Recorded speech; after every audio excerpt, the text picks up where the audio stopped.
Good morning. Let's talk addiction. So many of us are going through a very trying time right now, and I know for me, a lot of my old addictive behaviours are popping back up again, and I'm sure I'm not the only one. So there's no shame in saying that you have an addictive personality or you have an addiction right now, because there is something that can be done about it, and it's your body trying to protect you. So let's talk about addiction, what it is and what we can do to help ease ourselves out of it and start connecting with our body and communicating, so that we can understand what it's trying to tell us and we can work with our body to becoming a healthier person.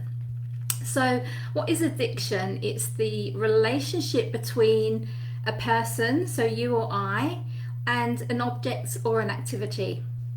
And that object and or activity becomes more important to us.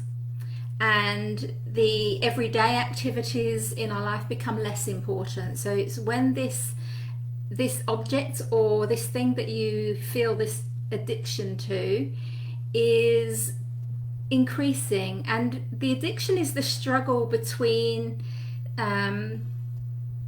acting on and resisting the impulse. So there's like two parts to this. It's this compulsion to do something, and then you've got this part within you that it's a polar opposite. You really want to do it, and then you're resisting doing it.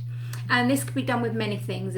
We can be addicted to absolutely everything, but the more common ones are drugs or alcohol or sex or food, going to the gym, going shopping. It could be shopping online, or it could be shopping in person. We could be addicted to love. And what we're doing with these addictions is we are in pursuit of a reward.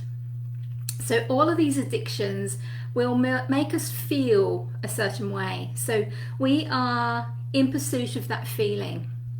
So it could be that your addiction makes you feel calm or gives you a sense of peace. It may be that you get excited, or you feel really high or really energized. It may be that you feel satisfied. Or it might be that it takes away the anger or the anxiety or the stress that you're feeling, and then when you're feeling this, you do your behaviour or do your addiction, and then it takes away that feeling for a while. So what's really important here is we need to acknowledge our subconscious mind is doing this behaviour or this addiction to serve us. It's trying to help us. It's trying to make us feel calm or peace or excited, or however it makes us feel. And this is a strategy that our subconscious mind knows. So it knows that when we do this behavior, we will feel this way. When we eat a certain food, we will feel this way. You might be addicted to chocolate. So how does that make you feel? You may have an addiction to certain drugs, and maybe they make you feel high or excited or give you energy or give you focus to do what you need to do. So whatever it is for you, have a think about, what does this behavior, what does this addiction give you? Because once we know what we're getting from it, once we know what the addiction is giving us, we can then give our subconscious mind strategies to do a healthier behavior that gives us the same feeling or a better feeling. So then we can start replacing the behavior. So we can't stop a behavior, but we can replace the behavior with a better or alternative behavior. And some people will swap one addiction for another. And so this is the first step for me, is to think about what is that addiction giving you, and think about what other behavior gives you that feeling or a better feeling. But then we need to go deeper into it and look at, what are we running away from?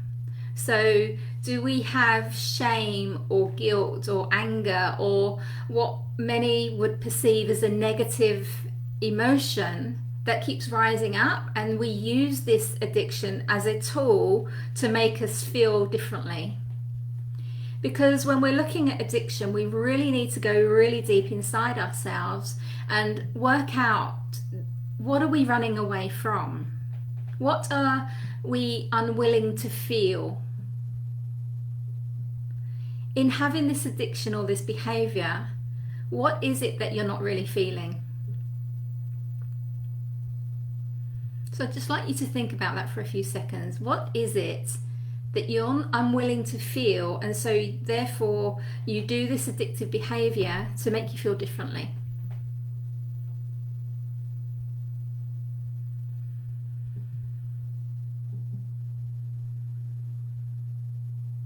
So the first step that we can take is to really feel the feeling that we're unwilling to feel.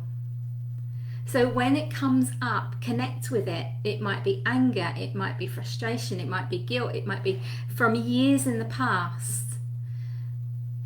But for us to start healing this, for us to start changing our addictions, we really need to connect with this old feeling.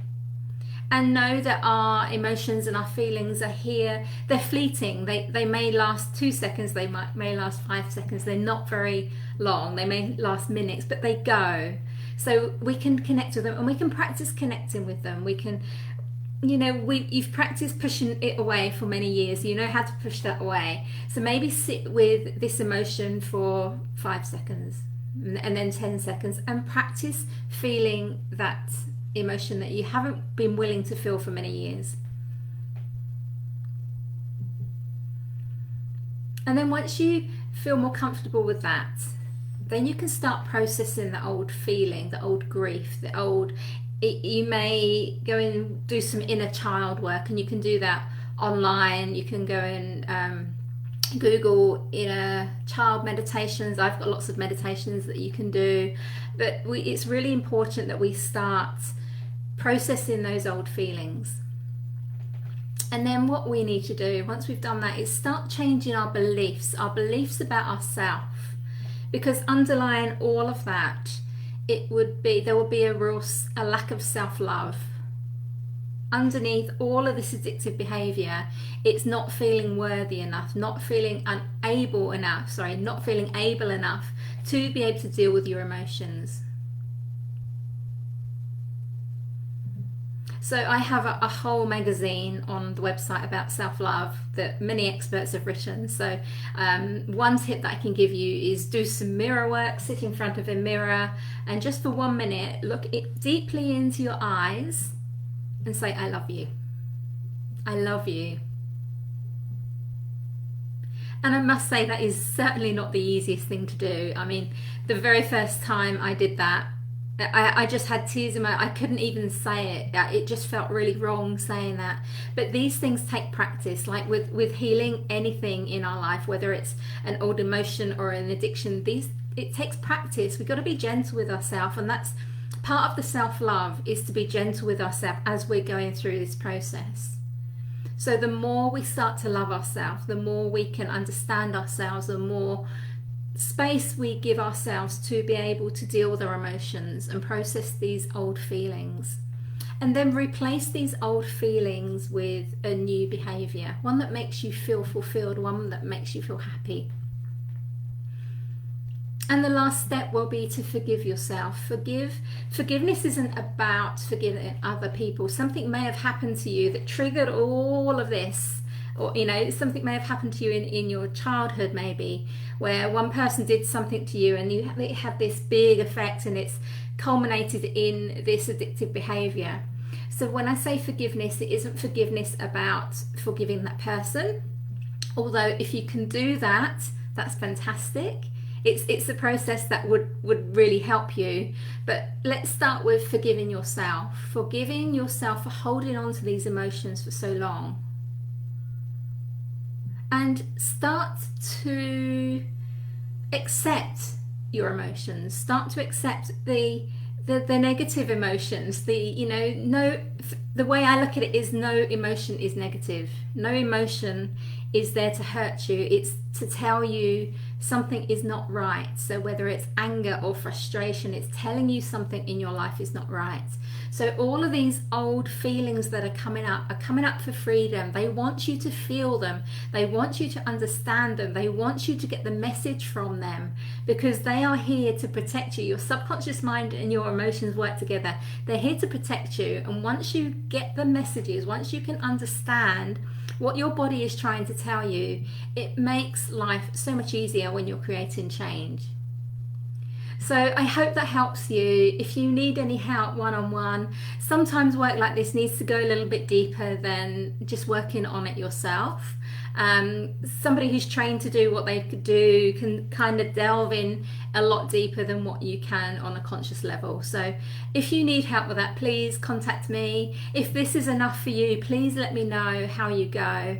And I will see you next time. Thank you so much for being here, and goodbye for now.